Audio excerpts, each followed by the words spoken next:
Yes, hello students.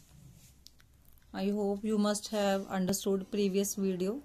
Now starting with the next topic, that is cost. Now first of all we must know what is cost. Cost means एक layman की language में हम cost किसको कहते हैं? Cost means खर्चा. So what is cost? Cost क्या है? एक ऐसा एक्सपेंडिचर जो कौन करता है? प्रोड्यूसर. किसके ऊपर? On factor inputs. कौन से फैक्टर इनपुट्स? हमारे पास 4 फैक्टर ऑफ प्रोडक्शन होते हैं: land, labour, capital and entrepreneur. तो ये जो 4 फैक्टर्स ऑफ प्रोडक्शन है, इसके ऊपर जब प्रोड्यूसर खर्चा करता है, और किसके ऊपर प्रोड्यूसर खर्चा करता है? और non factor inputs. Non factor inputs कौन से होते हैं? जो इन चारों फैक्टर्स के अलावा, जैसे कि रॉ मटेरियल या इलेक्ट्रिसिटी एक्सपेंसेस, या और भी जैसे कैरियज हो गया, आने जाने का किराया, सामान को उठाने का, रखने का, वो सारे expenses for a given output of a commodity. कि किसी भी कमोडिटी की प्रोडक्शन के लिए जब कोई प्रोड्यूसर फैक्टर इनपुट्स के ऊपर खर्चा करे या नॉन फैक्टर इनपुट्स के ऊपर खर्चा करे, तो उसको क्या कहते हैं? That is cost. So this is the meaning of the cost. अब नेक्स्ट क्या है कि जो कॉस्ट है वो 2 पार्ट्स में डिवाइडेड है. That is explicit cost and implicit cost. Explicit and implicit. So इसका मीनिंग फर्स्ट ऑफ ऑल क्या है? एक्सप्लिसिट मीन्स जो हम बाहर से हायर करते हैं सोर्सेज. तो इम्प्लिसिट मीन्स जो हम अंदर से ओन करते हैं सोर्सेज. अब इसकी डिटेल में हम इसको स्टडी करते हैं. तो एक्सप्लिसिट क्या है? Explicit cost is the payment made to outsiders for hiring factor services. कि अगर प्रोड्यूसर अपनी प्रोडक्शन करने के लिए फैक्टर सर्विसेज बाहर से लेता है, कि बाहर से लेबर एम्प्लॉय करी है या बाहर से कैपिटल ली है किसी से इंटरेस्ट पे, तो वो सारी चीजें अगर वो बाहर से हायर करता है फ्रॉम द आउटसाइडर, तो उसकी जो पेमेंट वो करता है, that is said to be explicit cost. अब इसके कंपैरेटिवली इम्प्लिसिट कॉस्ट क्या है? कि cost of self supplied factors. कि अगर वो जो फैक्टर सर्विसेज है खुद से अरेंज करता है. खुद से अरेंज करना मीन्स जैसे वो अपनी ही कैपिटल अपने बिजनेस में लगाता है, अपनी ही लैंड यूज करता है अपने बिजनेस के लिए, तो खुद से वो सारे सोर्सेज जनरेट करता है, तो उसको हम कहते हैं इम्प्लिसिट कॉस्ट. दैट मीन्स उतनी कॉस्ट उसने बचा ली, उसको बाहर नहीं देनी पड़ी, लेकिन जो कॉस्ट है वो उसने अपने खुद के फैक्टर से ही रेज कर ली. अब एक्सप्लिसिट कॉस्ट क्योंकि वो बाहर से सर्विसेज हायर कर रहा है, तो उसके लिए उसको क्या करनी पड़ेगी? पेमेंट आउटसाइडर्स को देनी पड़ेगी फॉर हायरिंग देम. अब इसमें क्या है? It involves imputed value of factors owned by the firm. कि अगर प्रोड्यूसर खुद अपने ही सोर्सेज से फैक्टर्स निकालता है, अपने ही सोर्सेज से वो प्रोडक्शन करता है, उसके लिए उसको कोई मनी पेमेंट देने की जरूरत नहीं होती. लेकिन जितनी उसने मनी उसमें सेव करी है, that saved money is said to be imputed value. जैसे वो अपनी ही लैंड के ऊपर वो अगर बिजनेस कर रहा है, अपनी ही लैंड के ऊपर उसने फैक्ट्री बनाई है, तो उसको रेंट पे नहीं करना पड़ा. तो जो रेंट पे नहीं करना पड़ा वो क्या है? उसकी इम्प्यूटेड वैल्यू. तो इसकी एग्जांपल्स क्या है एक्सप्लिसिट कॉस्ट की? पेमेंट ऑफ वेजेस, क्योंकि बाहर से अगर वो लेबर एम्प्लॉय करता है उसको वेजेस पे करने पड़ेंगे. अगर वो बाहर से लैंड हायर कर रहा है तो उसको रेंट पे करना पड़ेगा. इलेक्ट्रिसिटी बिल जो है वो उसको पे करना ही पड़ेगा. और इम्प्लिसिट में कौन सी एग्जांपल्स है? अगर वो अपनी ही लैंड यूज कर रहा है तो उसका जो उसने रेंट जो है वो सेव कर लिया. सेव कर लिया मीन्स इम्प्यूटेड वैल्यू हम उसको कहते हैं इकोनॉमिक्स में. और अपनी ही कैपिटल अगर वो यूज कर रहा है तो उसका जो इंटरेस्ट है वो भी उस चीज की क्या है? Imputed value. लेकिन वो एक्सपेक्ट जरूर करता है कि वो अपनी ही कैपिटल से इंटरेस्ट वो कितना अर्न करेगा, दैट इज इम्प्यूटेड वैल्यू। हाँ, लेकिन ये इंटरेस्ट जो है उसको बाहर पे नहीं करना पड़ा। जहां वो कैपिटल बाहर से जनरेट कर रहा है तो उस पे उसको इंटरेस्ट पे करना पड़ेगा बाहर, तो वो इस साइड पे आ जाएगा एक्सप्लिसिट कॉस्ट, अगर उसकी जो कैपिटल है खुद की नहीं है, अगर वो बाहर से हायर करता है। So I hope this difference is clear to you, explicit cost and implicit cost. अब चलते हैं नेक्स्ट टॉपिक पे। Next topic is about opportunity cost. Now what is opportunity cost? ये हमने फर्स्ट चैप्टर में भी स्टडी किया है कि अपॉर्चुनिटी कॉस्ट क्या है। It is the cost of next best alternative forgone, या हम इसको सिंपल वर्ड्स में सैक्रिफाइसिंग कॉस्ट भी कहते हैं।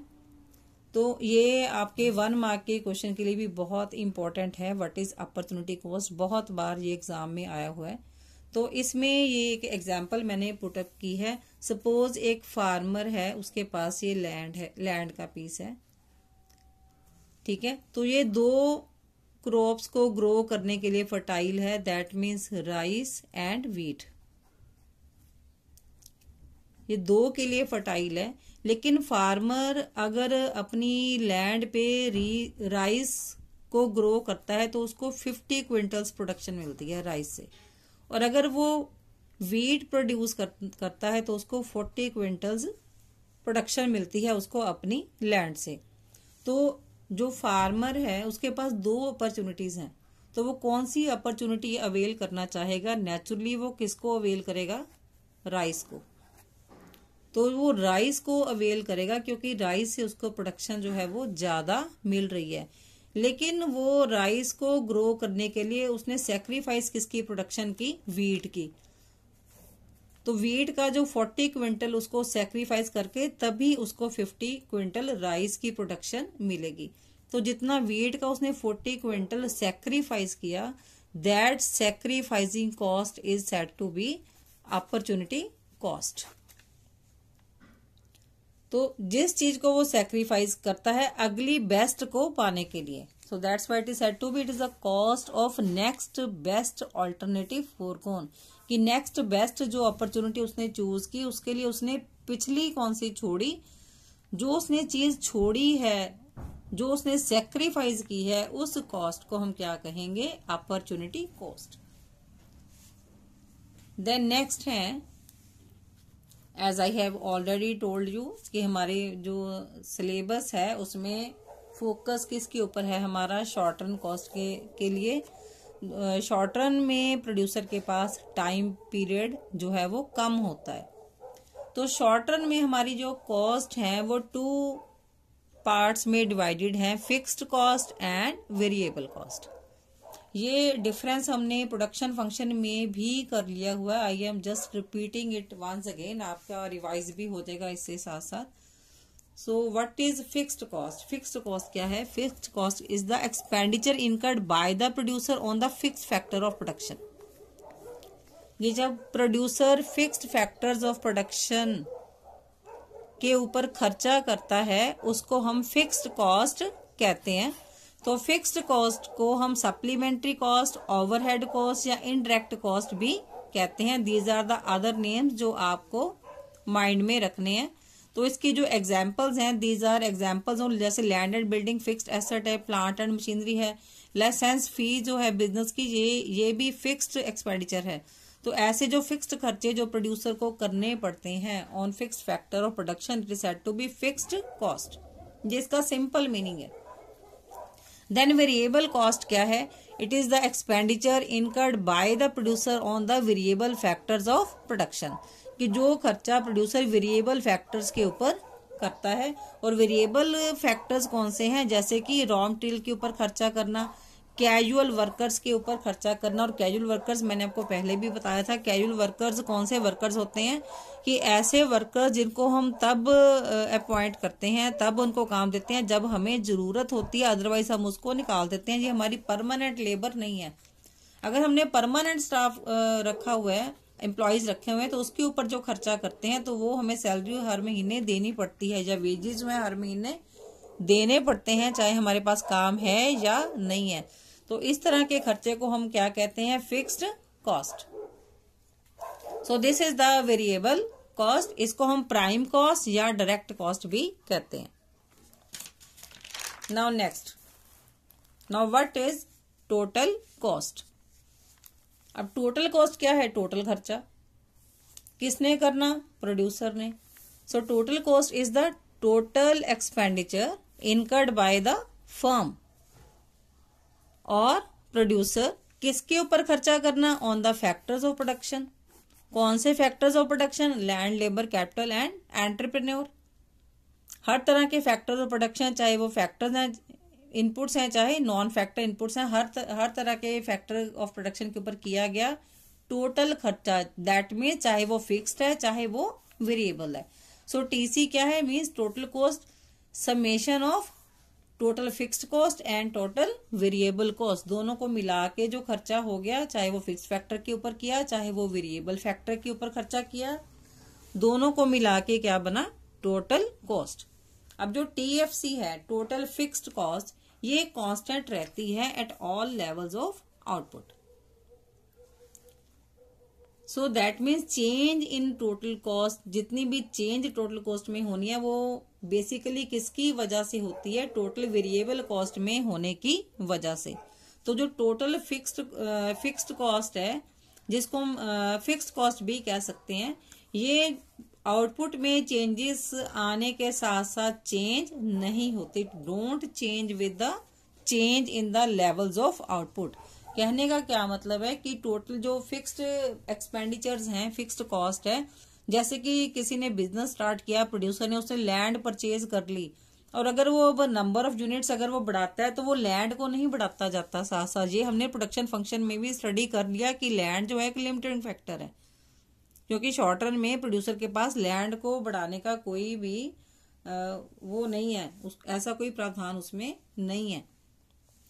तो लैंड जो है वो फिक्स्ड है, वो उसने जो एक बार खरीद ली तो वो टोटल फिक्स्ड उसके खातों में वो खड़ी रहेगी हमेशा। तो वो ऐसा खर्चा जो है उसके पास वो रहेगा ही रहेगा।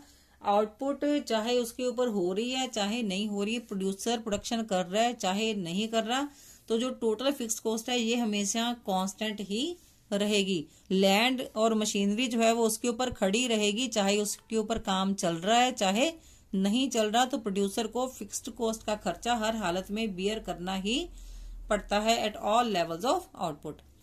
लेकिन आउटपुट को बढ़ाने के साथ साथ उसके फिक्स्ड एक्सपेंसेस जो हैं वो बढ़ते नहीं है, वो सेम ही रहते हैं। चाहे वो 2 यूनिट बनाए, चाहे वो 10 यूनिट्स बनाए, चाहे वो 50 यूनिट्स बना रहा है, चाहे वो 100 यूनिट्स प्रोड्यूस कर रहा है, उसका जो फिक्स्ड एक्सपेंसेस है वो सेम ही रहेगा at all levels of output.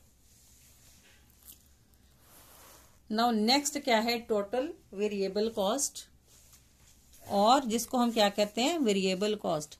अब जो वेरिएबल कॉस्ट है, जो वेरिएबल खर्चा है, जो वेरिएबल फैक्टर्स ऑफ प्रोडक्शन के ऊपर प्रोड्यूसर करता है, ये चेंज होता रहता है with the change in output.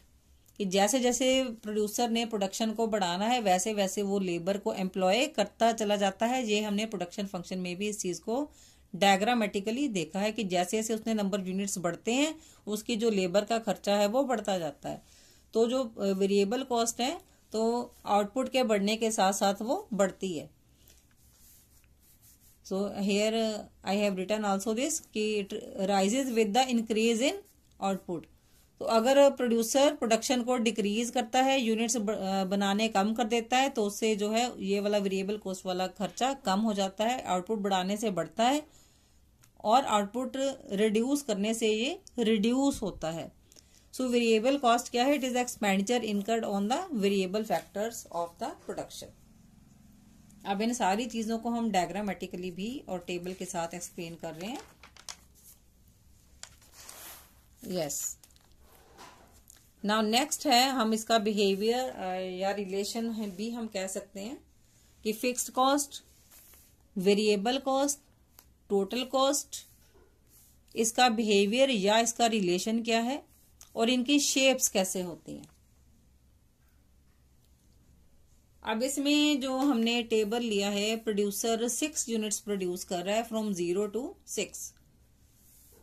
Now fixed cost मैंने आपको बताया ये कांस्टेंट रहती है at all levels of output, कि चाहे प्रोड्यूसर 1 यूनिट बना रहा है, 4 बना रहा है या 6 बना रहा है, वो जो 10 उसको कॉस्ट है, ये उसको बियर उसको करनी ही पड़ेगी। टर्म्स ऑफ रुपीज हम लेंगे कॉस्ट।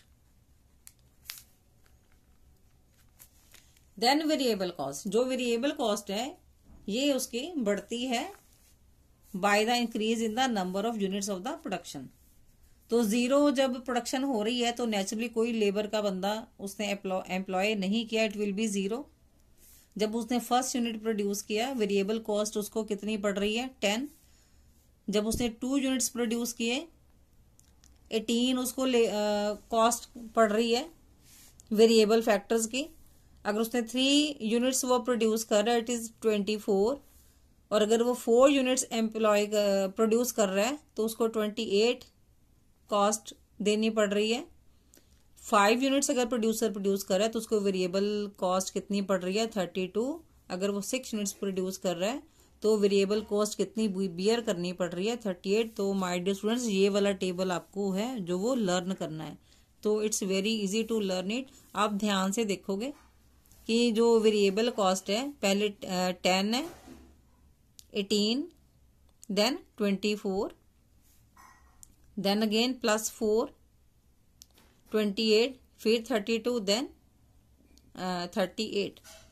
तो पहले हमने 8 ऐड किए हैं, देन 6 ऐड किए हैं, 4 ऐड किए हैं, फिर 4 ऐड किए हैं, उसके बाद फिर से 6 ऐड किए हैं।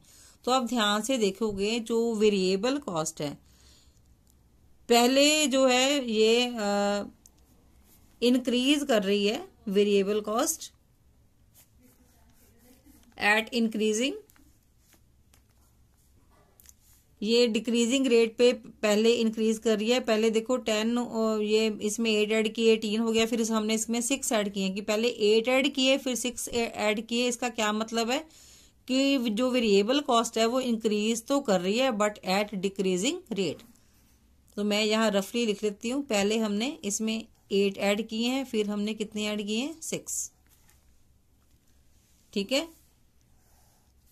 तो इसको हम कहते हैं कि वेरिएबल कॉस्ट जो है वो इंक्रीज तो कर रही है बट एट डिक्रीजिंग रेट।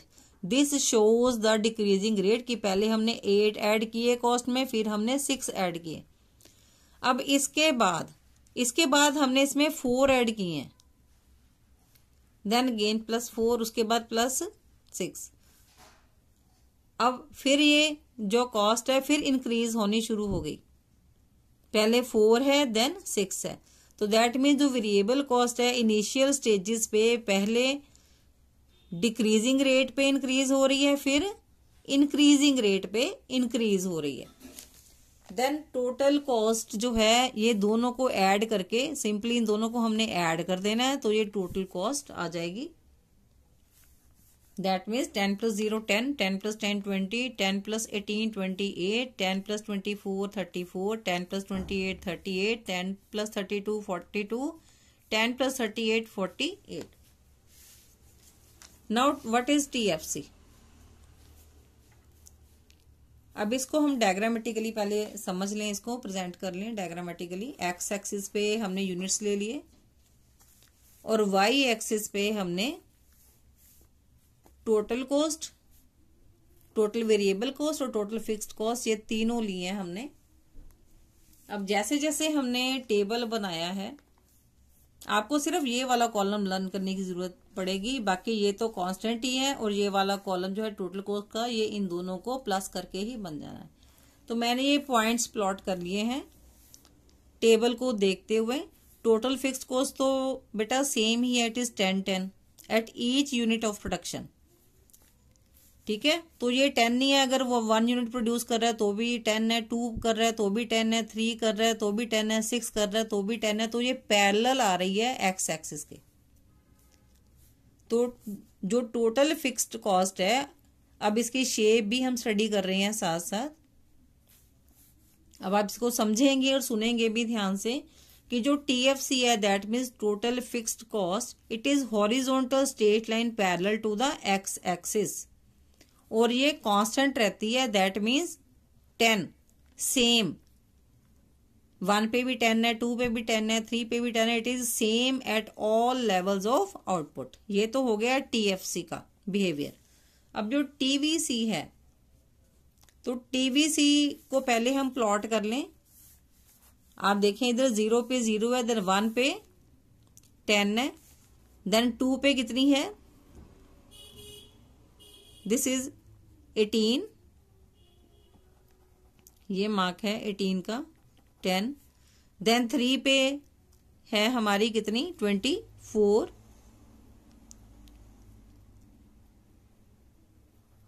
यहां पर 24, देन उसके बाद 4 पे है हमारी 28, यहां पर अप्रॉक्स, देन 5th पे कितनी है 32 और 6th पे कितनी है 38।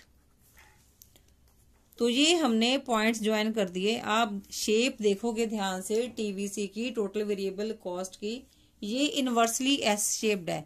इनवर्सली एस शेप्ड का मतलब है उल्टा एस। सीधा एस हम कैसे लिखते हैं, अगर हम थोड़ा सा टेढ़ा करके लिखें, दिस इज एस। लेकिन हमारे पास जो शेप बनी है वो क्या बनी है, इसको अगर हम उल्टाते हैं एस को, दिस इज लाइक दिस। आप ध्यान से देखो, ये वाली जो शेप है ये आपको डायग्राम में नजर आ रही है, देखो ऐसे। तो ये उल्टा एस है, इसको हम ऐसे लिख सकते हैं कि TVC is inversely S shaped. तो जो टीवीसी है, हमने यहां पर देखो ऐसे ऊपर से जा रही है और यहां से नीचे को होके जा रही है, इसको हम क्या कहेंगे, it increases initially at decreasing rate. ये मैंने आपको टेबल में भी एक्सप्लेन कर दिया कि पहले ये इंक्रीज तो कर रही है लेकिन डिक्रीजिंग रेट पे कर रही है। पहले 8 से इंक्रीज हुई, फिर 6 से इंक्रीज हुई, this is said to be increases at decreasing rate. और उसके बाद कि जो टीवीसी है वो इंक्रीज हुई है इंक्रीजिंग रेट पे, दैट मीन्स पहले 4 से इंक्रीज हुई 28 + 4 32, फिर ये 6 पे इंक्रीज हुई है 38, दैट मीन्स इंक्रीजिंग रेट पे हो रही है। सो टोटल वेरिएबल कॉस्ट जो है it increases at increasing rate. Now जो टोटल वेरिएबल कॉस्ट है, आप ध्यान से देखोगे, it is 0 at 0 level of output.